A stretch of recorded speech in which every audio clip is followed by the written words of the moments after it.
ځینې اشنایان بیا دا وایي او یاره میدان به ورته خالي نه پرېږدي، کفر کې نه نوځه، په ډیران کې نه نوځه، په شکړو کې نه نوځه، د خنزیر غوښې ښه لاسونه لت پت کا، ځکه چې میدان دې خالي پرېښود نو بیا خو دا کافران نور هم زیاتېږي، دا فاسقان به نور هم دغه شي زیات شي. تاسو د ابراهیم علیه السلام د هجرت واقعه اورېدلې ده حاجي؟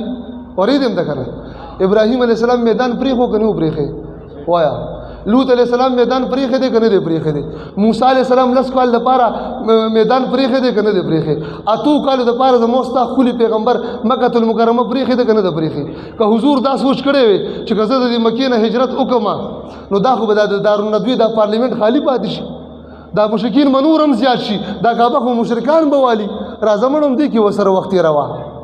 نو اسلام به راغلی وی او دا 20 کاله چوس طالبانو کابل پرېښو نو میدان به پرېږدي د کفر میدان، ځان به مضبوطې او بیا به د جهاد په صورت کې عمله کې فاتحانه طور او داسې جنډه به لګې څنګه چې مکه مکرمه کې ولګېدله او څنګه چې په کابل کې ولګېده انشاءالله العزیز. راځو به که نه به راځو انشاءالله.